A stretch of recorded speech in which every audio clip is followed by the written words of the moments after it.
పని అయిపోయిందమ్మా, వెళ్ళొస్తాను. ఏ లక్ష్మి, రేపు తప్పించుకోద్దే. పొద్దున్నే 5:30కి వచ్చేసెయ్యి. శ్రావణ శుక్రవారం ఇండ్లకల్లా సాయంత్రం పేరెంటం పెట్టుకున్నాను నేను. పేరేంటమ్మా? నన్ను కూడా పిలుస్తారమ్మా. ఎట్లా అడుగుతావి అట్లా? నీ స్థాయి తగ్గట్టు మాట్లాడు. పేరెంటానికి వచ్చిన వాళ్ళ ముందర నా మర్యాద ఏం కాలే? వచ్చే వాళ్ళందరూ రిచ్ ఫ్యామిలీస్. ఏదోలేమ్మా, నా ఆశ కొద్దీ నేను అడిగినాను. నాకు డబ్బు లేదని బాగానే గుర్తు చేసినావు అమ్మా. నా స్థాయి తగ్గట్టుగా నేను ఉంటా. ఇప్పుడు తెలిసి వచ్చింది కదా, ఇక ఊరేగు. మా ఏంది మాట్లాడావు నువ్వు? లేకపోతే ఏమే, దానికి ఎంత పొగురే? పేరెంటానికి దాన్ని పిలిచాలంట నేను. దాని స్థాయి ఏందో తెలుసా దానికి? ఏంది స్థాయా? 15 ఏళ్ల కిందట ఒక్కసారి మన గతాన్ని గుర్తు చేసుకోమా. 15 ఏళ్ల కిందట మనకి ఏముందమ్మా? ఒక పూట తింటే ఒక పూట తినని వాళ్ళము.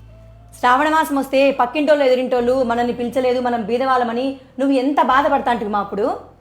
మనం ఇప్పుడు చేసింది ఏంది మా? అదే నువ్వు చేస్తున్నావు. ఒక్క నిమిషంలోనే ఏదైనా జరగచ్చు మా. బండ్లు ఓడలు కావచ్చు, ఓడలు బండ్లు కావచ్చు. మనకేదో దేవుడు కరుణించాడు కాబట్టి మనం ఈ స్థాయిలో ఉన్నామ్మా. ఏందమ్మా నువ్వు? నిజమేమా మహి నువ్వు చెప్పిండేది.